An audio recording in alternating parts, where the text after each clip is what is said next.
పుష్ప 2 తొక్కిసలాట కేసులో ఛార్జ్షీట్ దాఖలు చేశారు పోలీసులు. అల్లు అర్జున్ పై అభియోగాలు నమోదు చేసిన చిక్కడపల్లి పోలీసులు ఆయనతో పాటు 23 మందిపై ఛార్జ్షీట్ వేశారు. అల్లు అర్జున్, ఆయన మేనేజర్, వ్యక్తిగత సిబ్బందితో పాటు 8 మంది బౌన్సర్లపై ఛార్జ్షీట్ దాఖలైంది. A1 గా సంధ్యా థియేటర్ మేనేజ్మెంట్, A11 గా అల్లు అర్జున్ చేర్చారు. సంధ్యా థియేటర్ యాజమాన్యం నిర్లక్ష్యం వల్లే తొక్కిసలాట జరిగినట్లు నిర్ధారించారు. సంధ్యా థియేటర్ యాజమాన్యంతో పాటు మేనేజర్పై కూడా అభియోగాలు మోపారు. పెద్ద సంఖ్యలో అభిమానులు ఉన్నారని తెలిసి కూడా సంధ్యా థియేటర్కు వెళ్లినందుకు అల్లు అర్జున్ను నిందితుడిగా చేర్చి అరెస్టు చేసినట్లుగా పేర్కొన్నారు పోలీసులు. సంధ్యా థియేటర్ తొక్కిసలాటలో మహిళ మృతి చెందగా ఆమె కుమారుడికి తీవ్ర గాయాలయ్యాయి.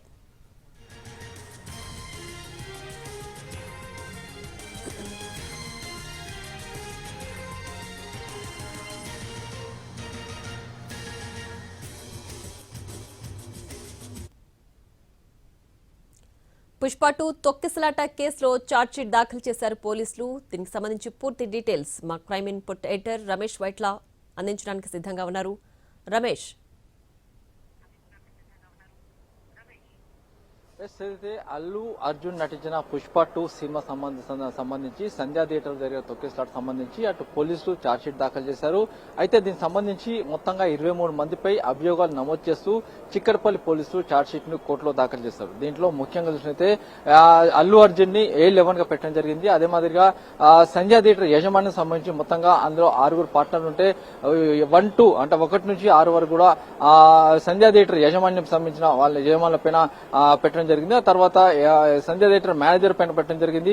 దాని తర్వాత అల్లు అర్జున్ సంబంధించిన వ్యక్తిగత సిబ్బంది పైన కూడా అటు అభియోగాలు నమోదు చేయడం జరిగింది. అయితే దీంతో పాటుగా మొత్తంగా 8 మంది బౌన్సర్ల పైన కూడా అభియోగాలు నమోదు చేస్తూ ఛార్జ్షీట్ దాఖలు చేశారు. మొత్తంగా దాదాపు 2000 పేజీలకు సంబంధించిన ఛార్జ్షీట్ లో చాలా కీలకమైన అంశాలు కూడా ప్రస్తావించారు. అయితే తొక్కిసలాట ఎలా జరిగింది, ఏ విధంగా జరిగింది, ఎక్కడ జరిగింది, ఏ ప్లేస్ లో జరిగింది, తొక్కి గల ప్రధానమైన కారణాలేంటి, దీనికి సంబంధించి అసలు ఏం జరిగిందని మొత్తంగా సీసీటీవీ ఫుటేజ్ కావచ్చు, లేకుంటే అక్కడ సెల్ ఫోన్ వీడియోలు కావచ్చు, ప్రతిదీ కూడా మినిట్ టు మినిట్ మొత్తంగా రికార్డ్ చేసిన వీడియోలు మొత్తాన్ని అన్నిటి కూడా అటు ఛార్జ్షీట్ లో పొందడం జరిగింది. దీంట్లో ముఖ్యంగా దాదాపు ఒక 60 మంది సాక్షులను విచారించారు. దాంతోపాటు కొంతమంది అభిమానులను విచారించారు. దీంతో పాటుగా ఇందులో 8 మంది బౌన్సర్లను విచారించి వాళ్ళని కూడా సాక్షులుగా చేర్చడం జరిగింది. అయితే దీంట్లో ముఖ్యంగా చూసినట్లయితే అక్కడ పెద్ద ఎత్తున సంధ్యా థియేటర్ వద్ద పెద్ద ఎత్తున అభిమానులు ఉన్నారు. అక్కడికి వెళ్తే ఇబ్బందులు కలిగే పరిస్థితి ఉంది, అంతేకాకుండా అక్కడ తొక్కిసలాడే అవకాశం ఉంది అని తెలిసి కూడా అక్కడికి అల్లు అర్జున్ వెళ్లడం వల్ల అక్కడ ఒక మహిళ అభిమాని ఒక మహిళ చనిపోవడం, ఒక బాబు పరిస్థితి విషమంగా ఉండడం, ప్రస్తుతానికి ఆ బాబు ఇంకా పరిస్థితి విషమంగానే కొనసాగుతుంది. కాబట్టి అక్కడ అల్లు అర్జున్ పుష్ప 2 సందర్భంగా జరిగిన తొక్కిసలాట్లో ఒకరు మృతికి కారణమయ్యారు అల్లు అర్జున్. కాబట్టి అతన్ని A11 గా పెట్టడం జరిగింది.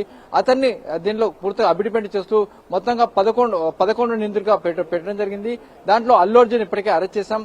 ఆ మీదుగా తర్వాత అతను బెయిల్పై బయటకు వచ్చారని కూడా పేర్కొనడం జరిగింది. అయితే దీంట్లో పెద్ద ఎత్తున అక్కడ మేనేజ్మెంట్ చేయడంలో సంధ్యా థియేటర్ వద్ద ఫ్యాన్స్ ని ఆర్గనైజ్ చేయడం కావచ్చు, ఫ్యాన్స్ కట్టడి చేయడంలో పూర్తిగా మేనేజ్మెంట్ పూర్తిగా విఫలమైంది. అంతేకాకుండా చిన్న ప్లేస్ లో పెద్ద ఎత్తున ఫ్యాన్స్ వచ్చేటప్పటికీ ముందుగా అనుమతించారు.